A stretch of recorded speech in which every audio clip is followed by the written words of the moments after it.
और जो ब्रह्मचर्य नष्ट करता है, स्मरण शक्ति नष्ट, धारणा शक्ति नष्ट, इच्छा शक्ति नष्ट, उत्साह नष्ट, शरीर शक्ति नष्ट, कहीं मन न लगना, अस्थिर चित्त, किसी भी कार्य को कह दो सबसे पहले ना, उत्साहहीन, हर कार्य के लिए बोझा मानना, ना कर देना, सिकुड़ा हुआ, खिन्न मुंह, देखने से ही लगेगा पता नहीं कितना बोझा लादे हुए बैठा दिमाग में। मन और इंद्रियों को संयम में रखकर भगवत चरणारविंद से नहीं जोड़ोगे, सड़ा देंगे तुम्हें, तुम्हारे अंदर ही इतनी सोच गलत कर देंगे, जलोगे।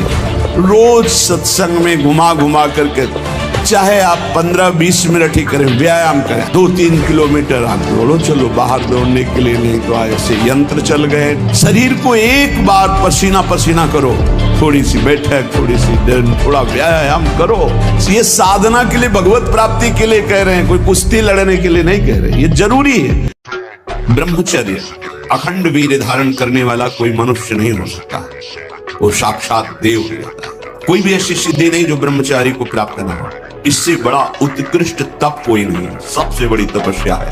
इससे बढ़कर तपश्चर्या तीनों लोकों में कोई भी नहीं पाई गई। सबसे बड़ी तपश्चर्या वीर संचय।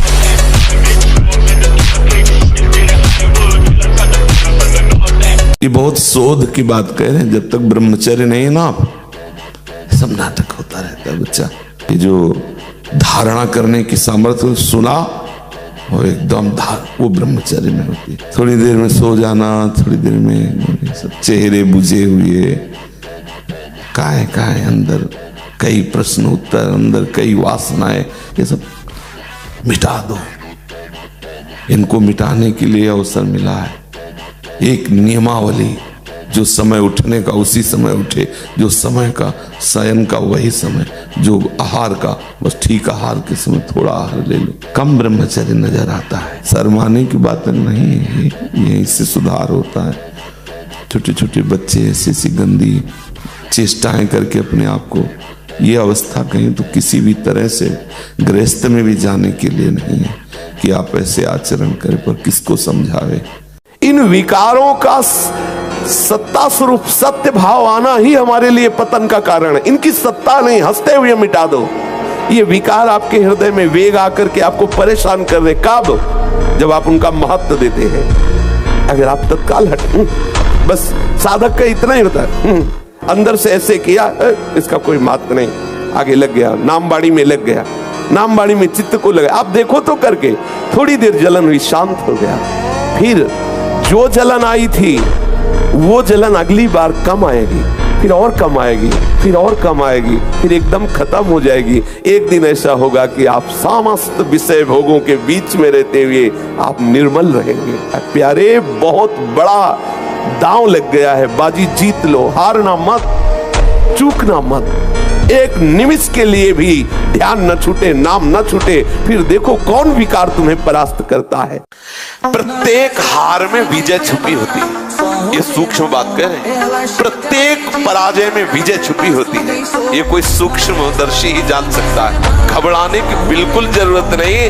हर बार परास्त होने पर फिर हिम्मत करे कि अब की बार तो मारूंगा इसे, अब की बार गिराऊंगा, और एक दिन गिरा दोगे, पक्का गिरा दोगे, क्योंकि भगवान के अंश हो तुम, निश्चित इस पर विजय प्राप्त। पर हारना नहीं। इसमें होता क्या, इतनी बार हरा देता है कि फिर युद्ध करने का मन ही नहीं होता, लगता है अब जो हो गया, अब क्या होगा, इतना समय पक्का। तो आप बिल्कुल सावधान रहना, चाहे जितनी बार पराजय हो, हारना नहीं, तो आपको आगे बढ़ाना।